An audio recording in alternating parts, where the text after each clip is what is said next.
Welcome to the Everyman Tales. I'm so glad that you joined me today.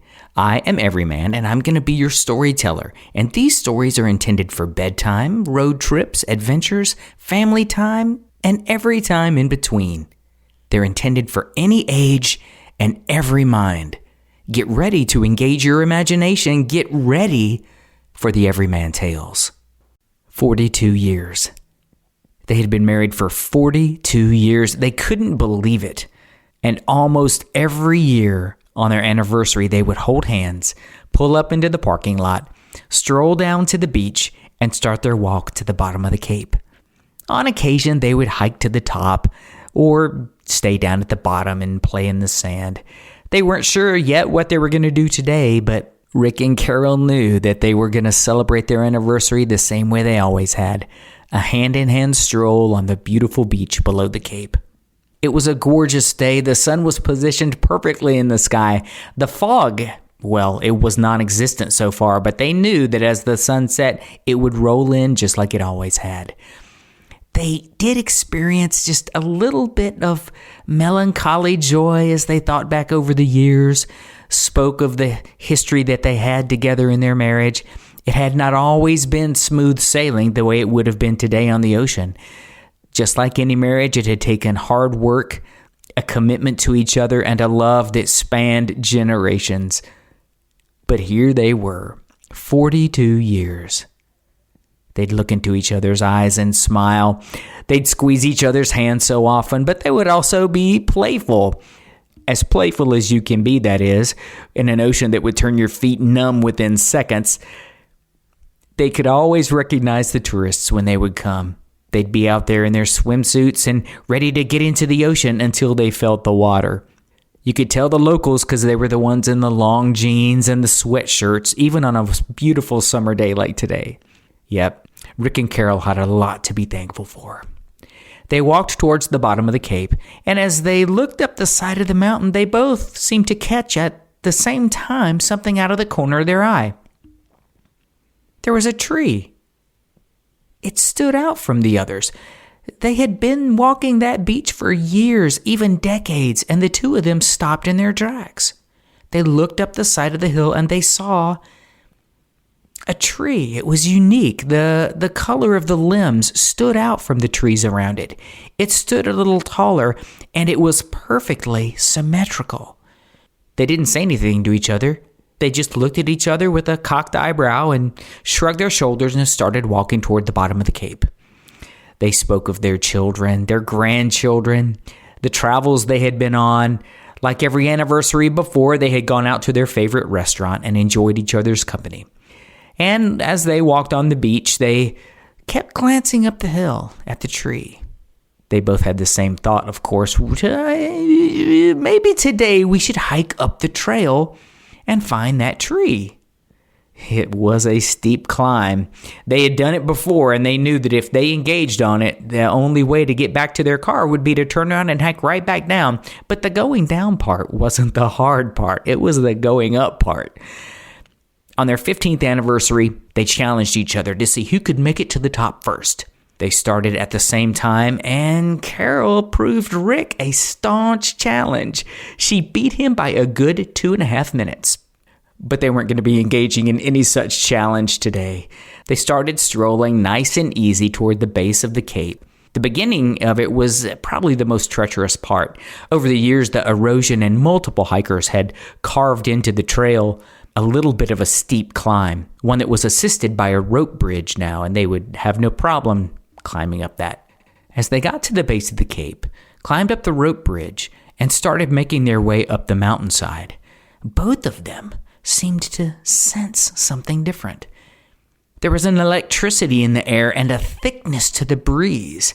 It was almost as if it was holding them back, trying to push them back down the trail that they had just come up. The further and closer to the top they got, the stronger the thickness of the wind, the strength of its push, and the sense of electricity in the air became. Rick and Carol decided to keep pushing on. Having done this trail before, they knew what was coming.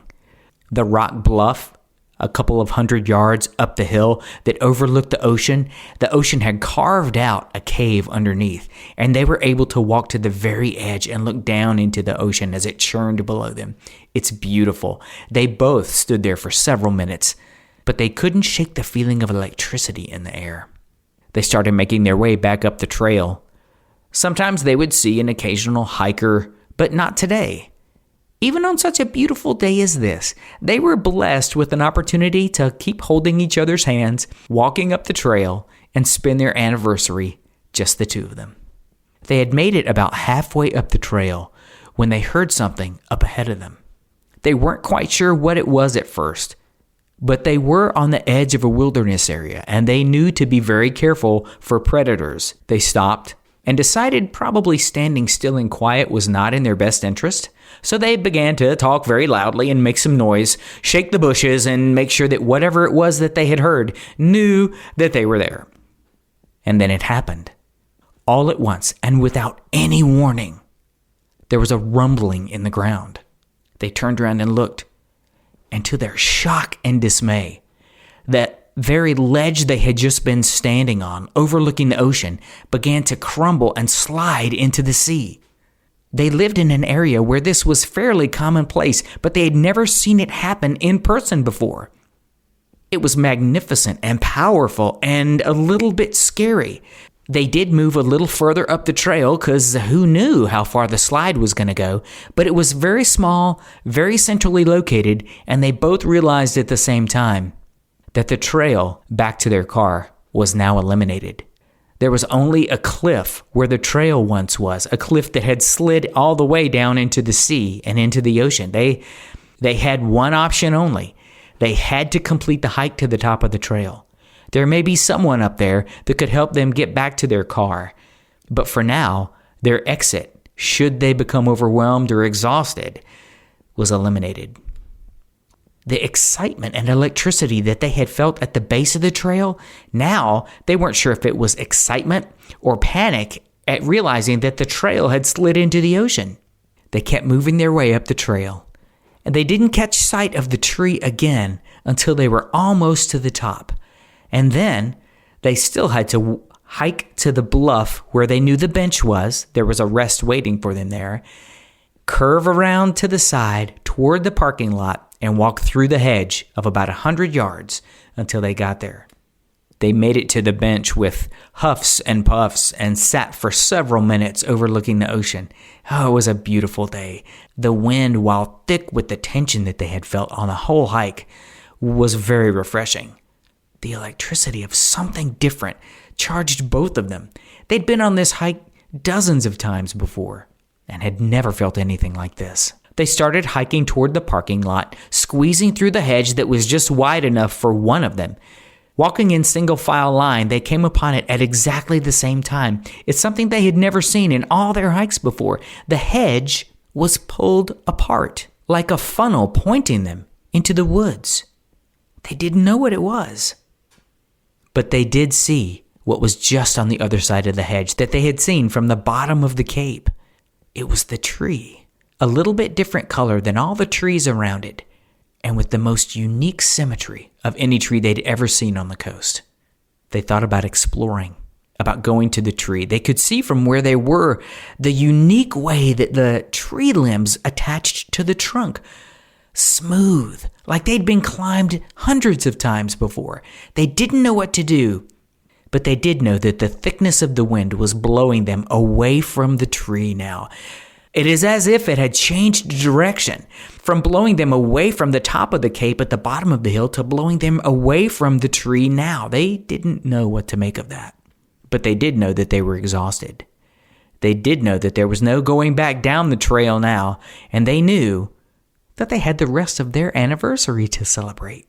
Rick and Carol spoke with each other for a brief moment about coming back to explore the tree off the trail, but decided for now to just go enjoy their celebration. You've been listening to the Everyman Tales. I'm Everyman. Thanks for tuning in. So far, we've met Rick and Carol and Ellie. Who will we meet next time as they begin the interaction with the tree off the trail? Be sure to like and follow this podcast if you're so inclined. Again, thank you for listening to the Everyman Tales, and until next time, remember to engage your imagination.